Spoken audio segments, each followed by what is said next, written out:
We are back with a special episode on the Celebrity Traitors. Episodes 1 to 4. Or week 2, as people are calling it, I see in other podcasts. It's going slow, isn't it? I think it's going really fast, but that's only because I never know when it's going to be on. Those first 2 episodes, literally nothing happened. I disagree, but we'll come on to that. Okay. And then the last 2, more happened? More happened, yeah. More It's more gone at a pace, but yeah.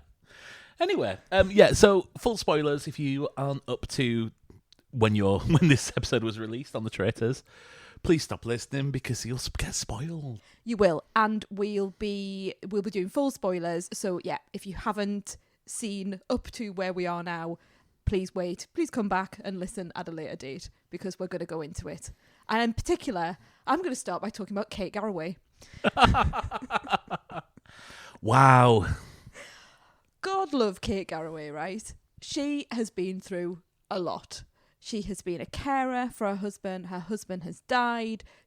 So much has happened to her. And so much of her situation, especially when she was talking about being a carer, resonated with us as parent carers. And she's done a huge amount of work in that area as well. So great respect for her. But my goodness, Kate, do you have to react to everything? Everything. And I love the fact that when they brought it up at the round table, like she knows who she is and she just went, oh, I'm just an old ham. And I thought that was a beautiful response to that.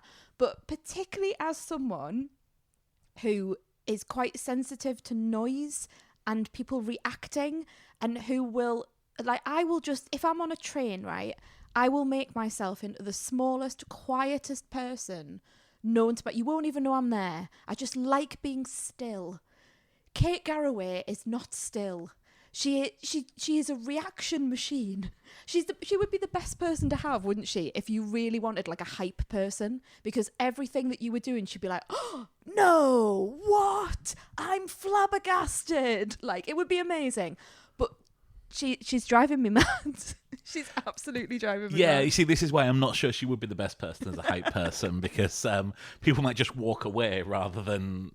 I mean, yeah, like you say, I think this whole... They've cast this series perfectly in that there is no one who's annoying. There is no one who you dislike. There's no one who you dislike, yeah. Yeah, and I mean, obviously celebrities, so they know how to present themselves on camera. But top to bottom... Love them. Love every single person. Like, I'm upset when someone has to leave purely because, like, that's I'm not going to see them again.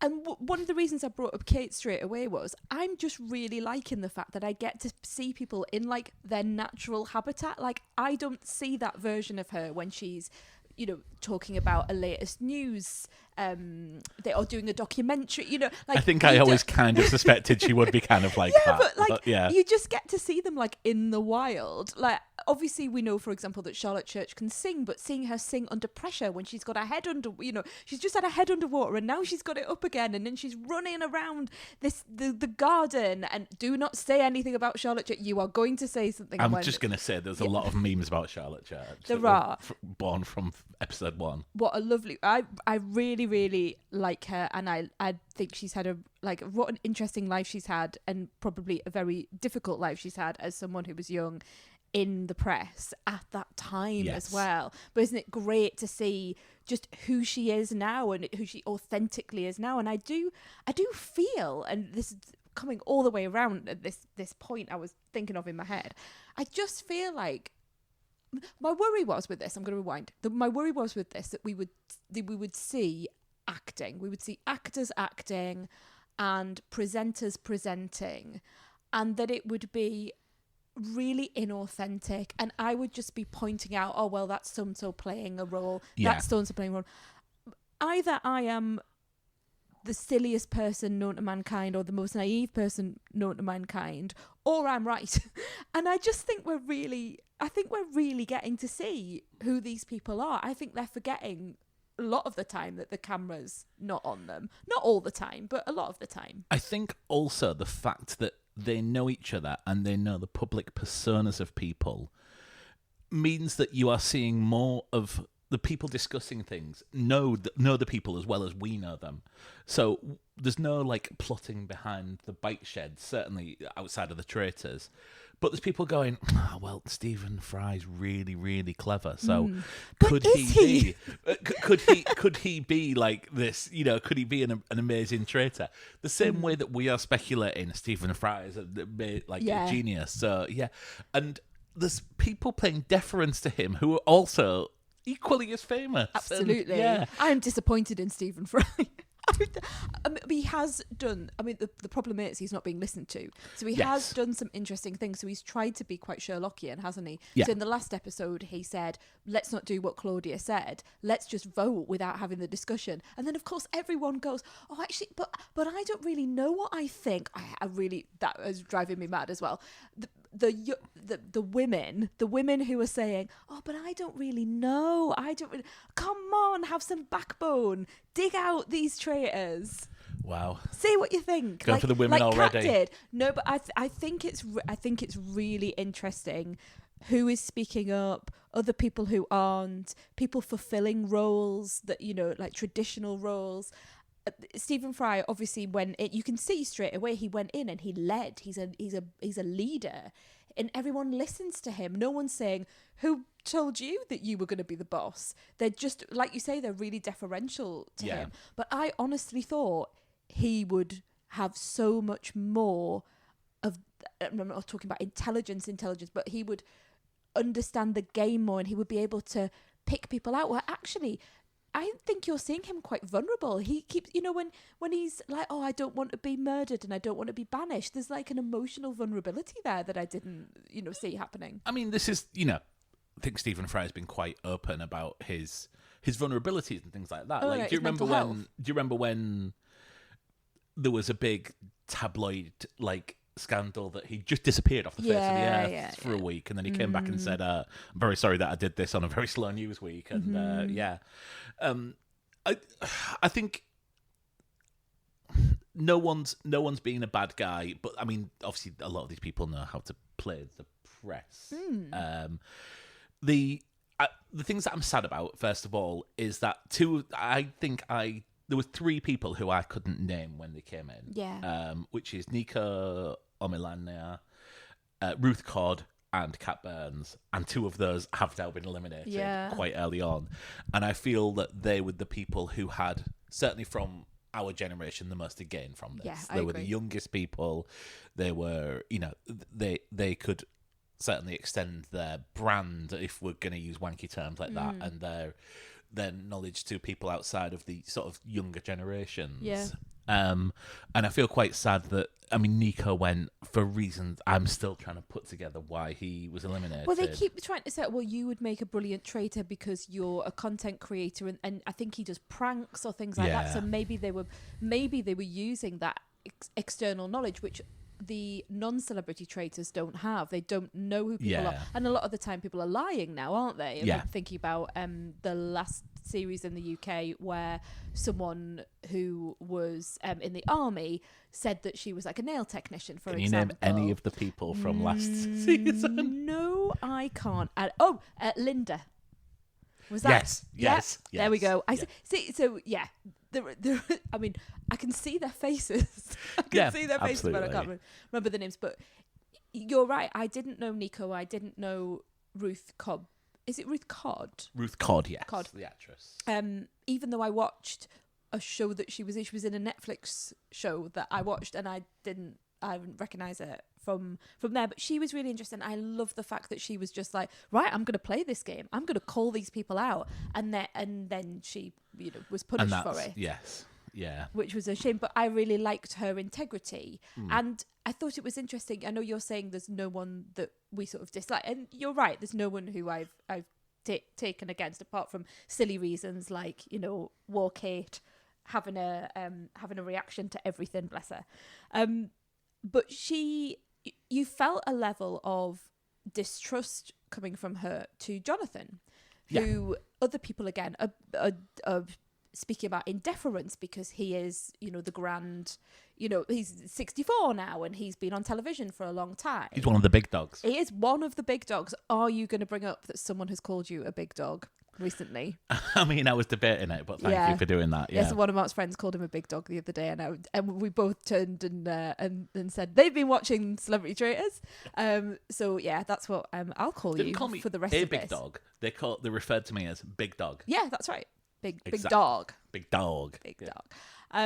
What was I talking about? Ruth. Yeah, so I was sad for, but she did call him out, and she didn't have that level of deference, and I thought that was the first time I actually saw someone just really not trusting someone and not liking them, and but speaking their truth, and I like that, because I didn't think that's what I was going to see in this show. So they were really interesting players, as you say. And that didn't work for her, because she then gave Jonathan, as one of the traitors, the perfect excuse to get rid of her as a double bluff. Yeah.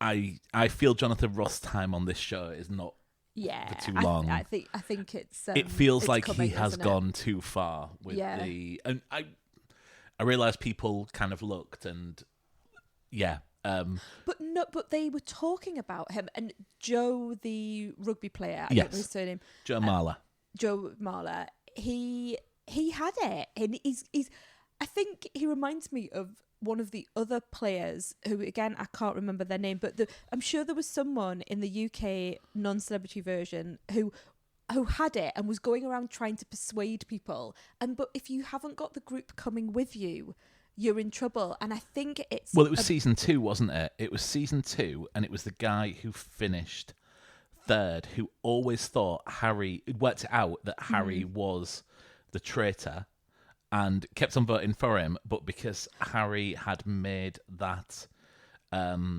relationship, Jazz his name was, made that relationship with Molly. That's season 1 then. That's season 2. We didn't watch season 1. Oh, did we not? We still haven't seen season 1. Oh, you see, I keep counting the seasons wrong because we didn't watch season 1. Yeah. No, so you're entirely right, and that's what I'm thinking of is. But you've got to have people coming with you. And what I find really interesting, and like this is a psychologist dream, this show, is the group dynamics. Yes. And maybe if Jonathan Ross had said it, obviously he's not going to say it against himself, but in a different context, if Jonathan Ross had said it, would people have listened? But Joe M is trying to bring Joe W along with him, and he didn't follow him. Amazing bromance between the two of them, the Joes. I love Joe Wilkinson. I find him so funny, and he's like, I remember him from Him and Her. That's how I know him from, which is like a series. I just love that series. I still think the wedding series of that show is just the most perfect piece of television, and like I go back to it all the time. He's fantastic, and it's really nice to see him not in, although he is comedic because he is funny, he's naturally funny, but he's in that just sitting in a chair having a chat with his mate, funny, which I really I know it's awful because two blokes having a podcast, do we really need more of that? But I would love to see them have a podcast. Like, I just looked at them and I thought, oh, I'd really like to listen to you on a podcast. And I went, no, Elaine, no. I think Joe already has a podcast. And oh, does he? Yes. Does he have a football one? He might I think he does, done, yeah, something like that. So maybe you get someone with a sport connection. I don't know. But he is great. I really, really enjoy them. I tell you who I'm missing and who I really wanted to see more of is Nick Mohammed. He just hasn't had much screen time at all. And Nick Mohammed fascinates me because he does this comedy creation called Mr. Swallow, who has a little squeaky voice. And for a long time, I thought that was him. Like, I didn't get, like, autism alert, I didn't understand that it was a character. It was like a long time I didn't understand that Alan Partridge wasn't a real person. Oh, honey. I know. And I still, I mean, a lot of the time I listen to Alan Partridge and I'm kind of like, yeah, that's the sort of thing I would say.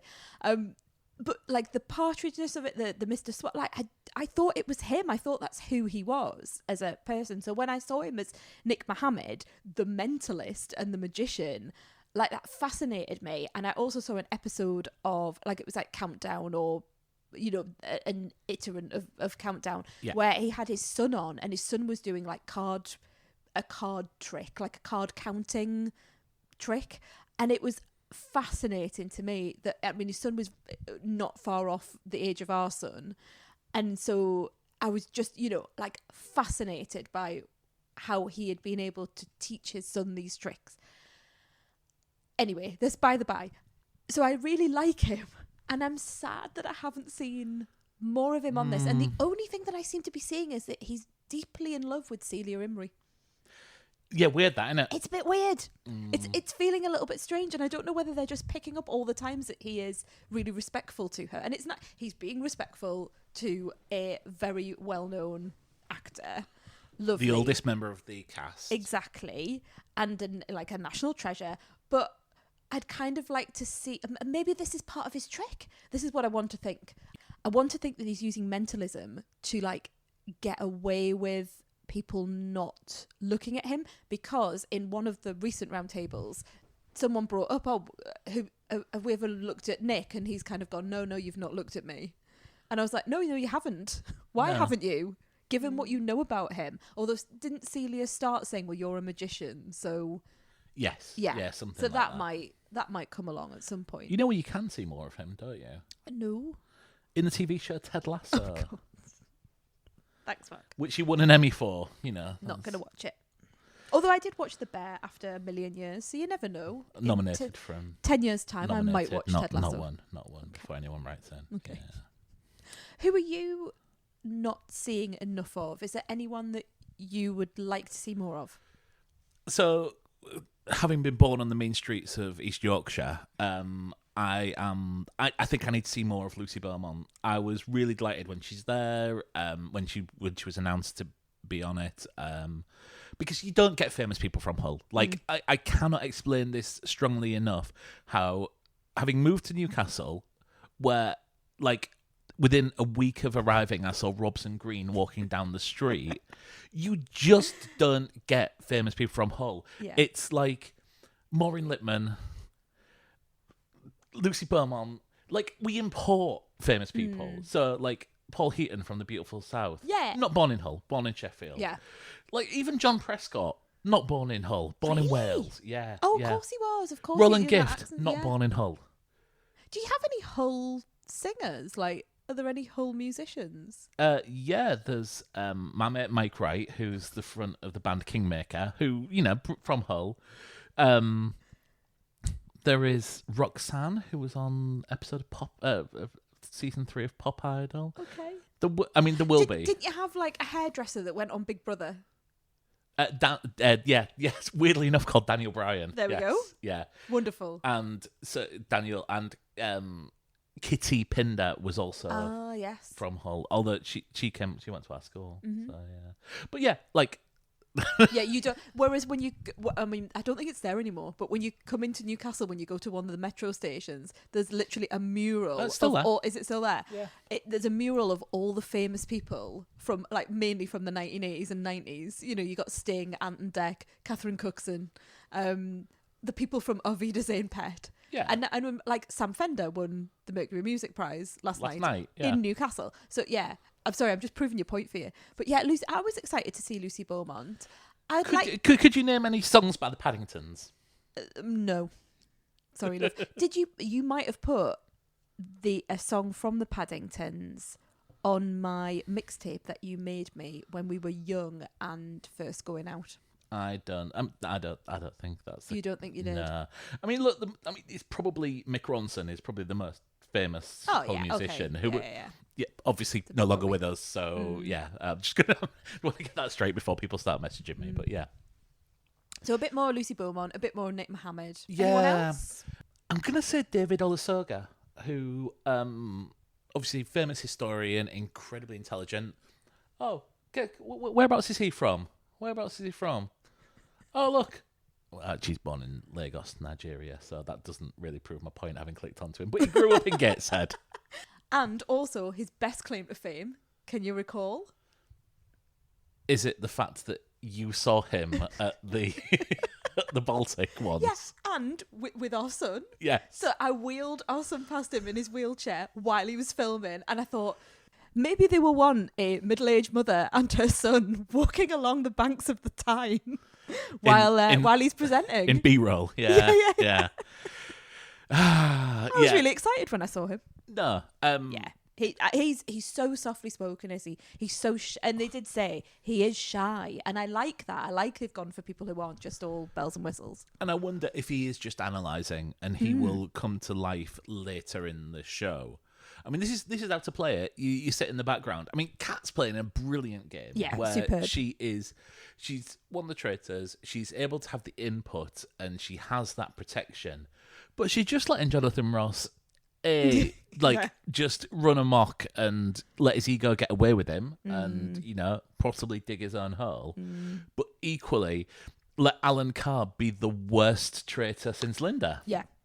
How he hasn't been... How is he getting... Well, I think the answer is that he, by convenience, he murdered Paloma. Yeah, and because he knew her so well believe. Enough that it was just easy just to touch her on the face. Yeah.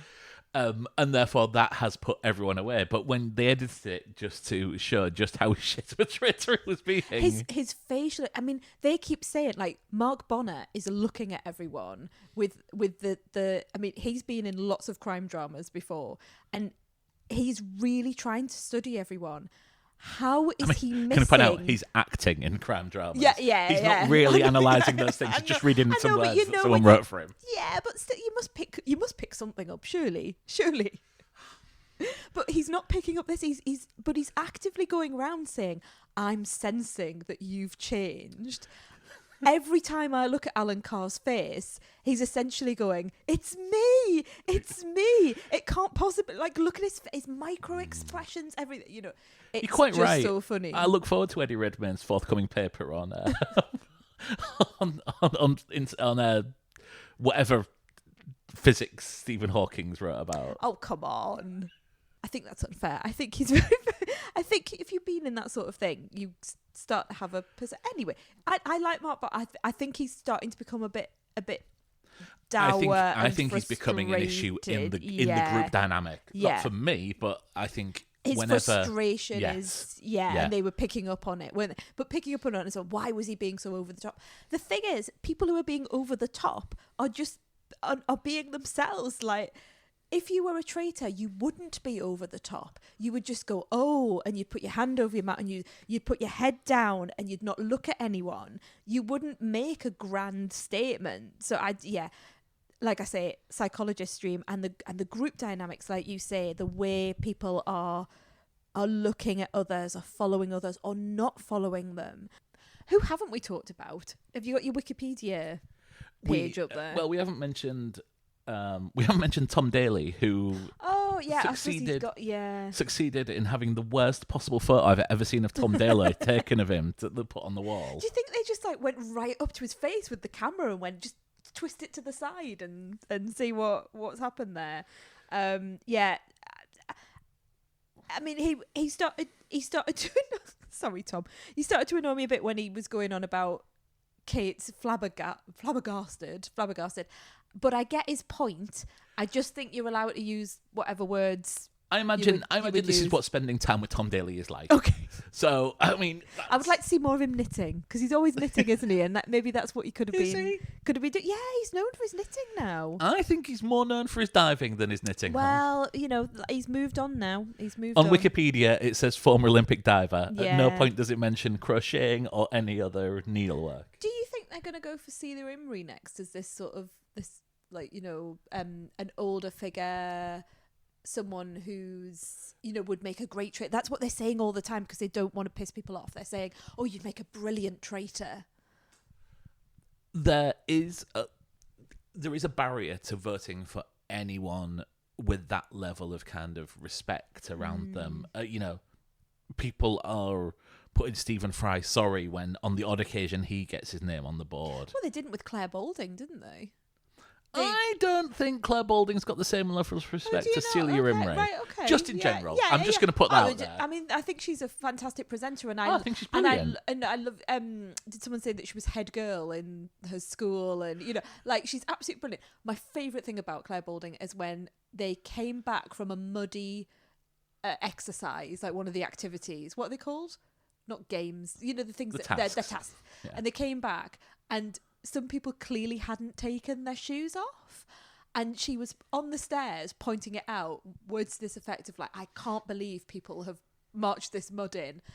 And like, it's not her house, it's on a TV show, but she is there with she's a woman after my own heart. Like, why haven't you taken your shoes off? Why haven't you been respectful of this home? And I wanted her to go and find them and make them clean it up. Go on, Claire. I'm more impressed by the fact you think that Clare Balding is as disrespected as Julie Imrie.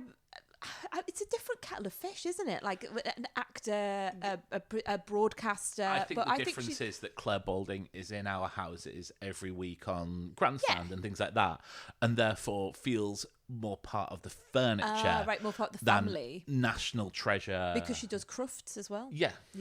That's where I see her most. Well, she does. I'm proving your point for you. Why are you despairing?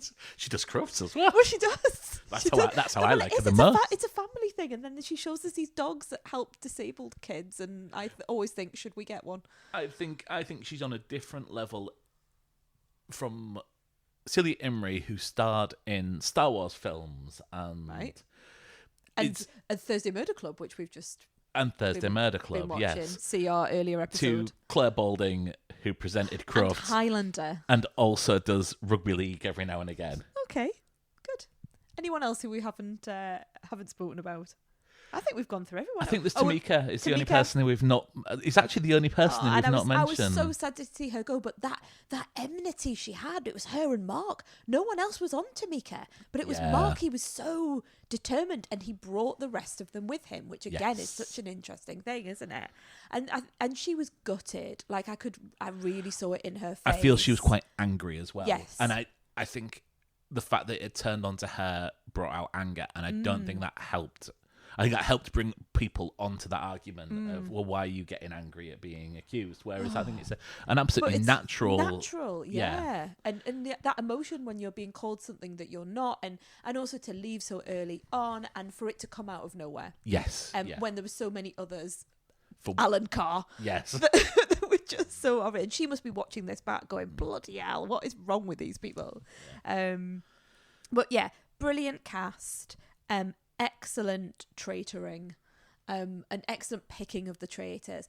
I think you're right. I think Jonathan is going to go soon. I think next episode or the one after, things will just tighten and tighten and tighten around Jonathan, unless he gets away. I mean, I just can't, because they're losing too many faithfuls. Do you think they're going to put some sort of, because they are losing too many, do you think they're going to put some sort of twist in it to try and stop the rapid removal of the faithfuls? I mean, they have to, don't they? They're gonna have to. They're gonna have to do another thing that puts the traitors at risk. Yeah.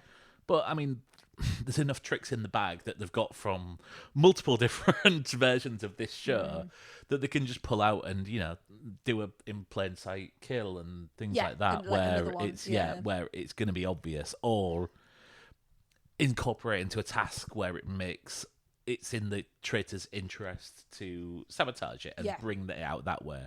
They're gonna have to, because I mean they're being really, really shit. Although having said that, if you get Jonathan, then that really outthins the ranks of it. And then they'll have to. Well, they don't have to recruit. No, but they might. Yes, they might. And they might do it for the wrong reasons, like they've done in the past, where they just get someone because the heat's on them. Yeah. And then if they get caught, they get caught. Yeah. Oh, it's very clever, isn't it? I'm so pleased this has worked out the way it's worked out, because, for example, Celebrity Race Across the World hasn't always hit the mark for me. Yeah, we've started watching that and and stopped at a certain point. Didn't we? And again, I think it's casting. Yes, I mean I think you're exactly right, and everyone is of a level. So yeah. Yeah, it's great. I love it. I'm really looking forward to the next episode, though I do not know when it is. Yeah. I never know when it is. I mean, I'm looking forward to season 2 as well, where we can have the debate about who's more famous, Colin Firth or David Dickinson. Is David Dickinson still alive? I hope so. Otherwise, I think so. Is he? This is the sound of someone.